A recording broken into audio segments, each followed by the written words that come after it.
A solid wicker basket, a soft sleeping baby, with a gentle kiss on the forehead and a quietly uttered, "Good luck, Moses." No, it was a borrowed car seat, a partially dressed, squirming toddler asking for her pacifier, a joyous hug, some shared laughter, and an excited, "Grandma, Grandma, can I come home with you?" "Good luck, Grandma." An out-of-control, alcoholic, drug-addicted, undiagnosed, bipolar, desperate woman turning tricks in local dive bars for drug money, right after breastfeeding her sleeping baby in the car where they were living. Or so he said. An angry, violent, alcoholic, drug-addicted man destroying everything in sight in his home and his relationship. Or so she said. A phone call to Grandma late on a Friday afternoon at work. "Hello, Mrs. Axtell. We've removed your granddaughter from her mom. She's right here at our office. Would you be willing to come and get her and take emergency custody of her?" "Of course," I said. A speeding car traveling all the way across town, 1,000 thoughts running through my head. Thank God, maybe this is a good thing. Maybe my son will get the help he needs now. Maybe this child will finally have a shot at a better life than the one her crazy parents have created. I just want to hug her, love her, and get her to a safe place. Let's go home, honey. Thus began the roller coaster ride through social services system with numerous court appearances, invasive home studies and background checks, spotlights on our home and lifestyles, the supervised visitations with angry parents that were convinced that we'd stolen her from them. And then there were the other set of grandparents that had fought so hard for, but were not granted custody. There were the 4-hour-long boring car rides to the prison visits all the way across the state, so a vulnerable little girl was able to see her dad. She wasn't afraid of all the tattooed guys in orange jumpsuits or of all the barbed wire fences. She just wanted her daddy. There were endless family meetings trying to determine what was in the best interest for this child. There was the $220 an hour lawyer who was willing to help us out. Submitting the petition that begged the judge not to give us the death penalty for allowing her to stay most of the time with her father after he had already paroled out to us. Our dwindling 401ks that we had used to buy a home in her school district. These are the many emotional upheavals, unbelievable experiences, and the hellos and goodbyes of guardian kinship care. You see, when relatives agree to raise a non-biological child, they are called kinship providers. Social services saves a lot of money when they place children in relatives' homes instead of foster care. We had no way of knowing what actually lay ahead of us when I sped across the town to pick up my adorable, blonde-haired, blue-eyed little granddaughter. As a chronic manic depressive myself, I didn't know if I had what it took to care for a traumatized little girl that was trusting me to do the right thing and fight for custody of her. Could I really provide a safe and stable home for her? My own mom hadn't ever vied for Mother of the Year. She had serious emotional deficits and several suicide attempts under her belt. I had saved her life on more than one occasion by rushing her to the local ER to have her stomach pumped. One time, it was on the day a scared 16-year-old pregnant girl married her boyfriend to keep herself, her brother and sister from going back into foster care. My wedding day. Now that I had dealt with my own mental illness and was in recovery, where was I to find the inner maternal instincts that I never learned on how to meet the needs of an innocent little girl? It was fortunate that I had already was in personal therapy with an amazing counselor named Jeannie that had already been helping me to redefine my interests and goals in a job search. As it turned out, she had worked in the child protection field for several years, and she was able to guide us on the emotionally wrenching journey our family had embarked upon. I will be forever grateful for her presence in my life at the right place and at the right time. My new husband, Don, never said no. He was willing to do whatever it took to provide a safe and stable home for me and my granddaughter and my sister.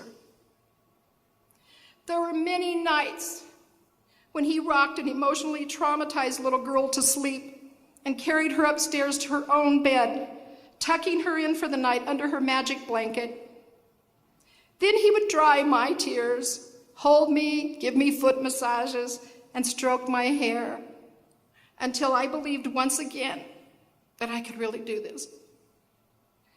My sister Doris agreed to move into our home and help out with Brianna, and all the many doctor's appointments, meetings at social services, courtroom appearances required to be successful in our new venture.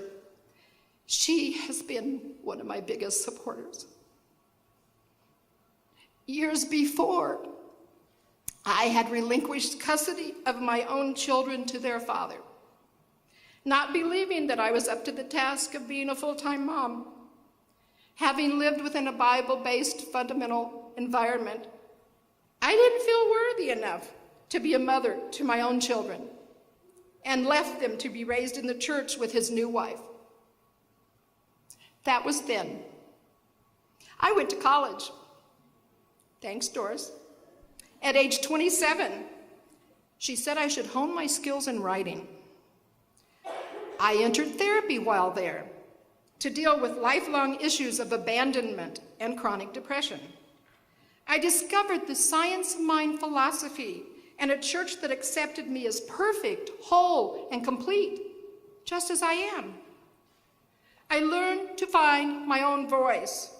I learned to be strong in that which I believed in. I also found the right type of antidepressant drug to give my tortured mind the needed boost to be able to counteract the constant depression and disbelief in myself. I slowly began to heal from within, spending more and more time with my own children in positive activities, quality time, and taking them to church with me. Each one of my own children came back to live with me at different times, rejecting their father's Bible-based fundamentalism, actually liking the new person I was becoming.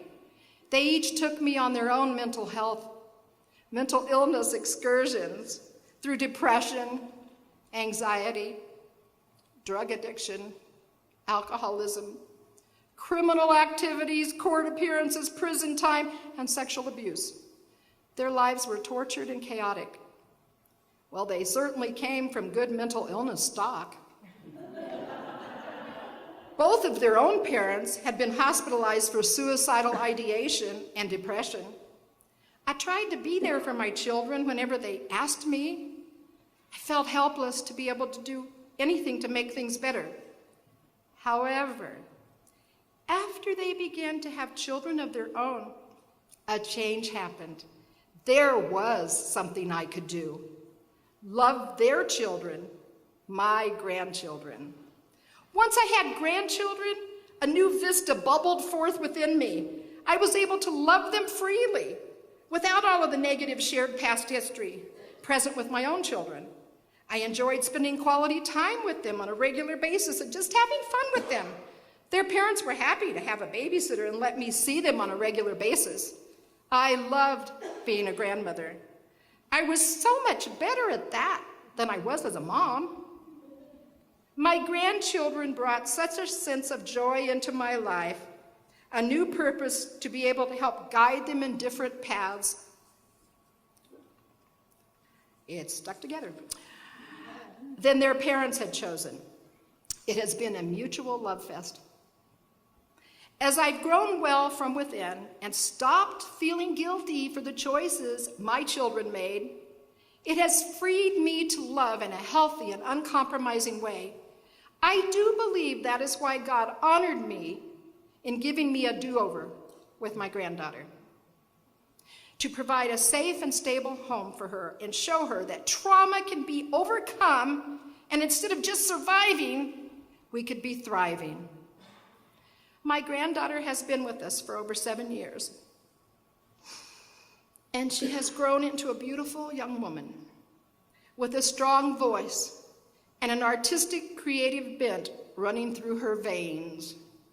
She deals with the emotional outbursts of her parents, calling or texting me. She taught me how to text, to help ground herself and remember who she is, just last Mother's Day. She is not her parents. She is her own person, and she is an amazing human being. She and I recently testified at the Colorado House Judiciary Committee to help pass the Relative Guardianship Assistance Bill to financially assist kinship families. Recently,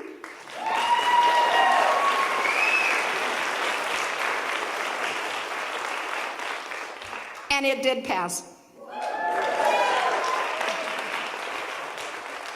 Recently, the Aurora Sentinel did an article on our story in their paper to publicize the plight of kinship families.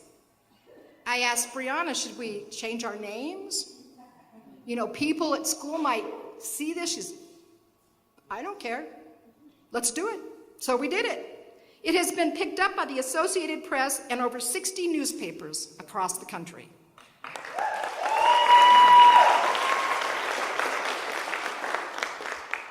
And wouldn't you know it, I did everything I could to find a job after I was laid off.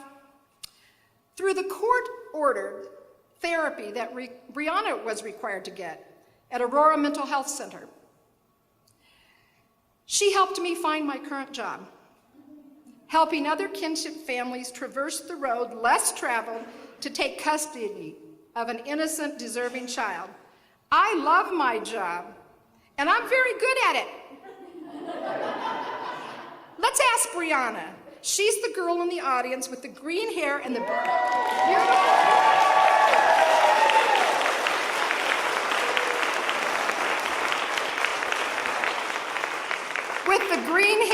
the beautiful crystallized blue eyes.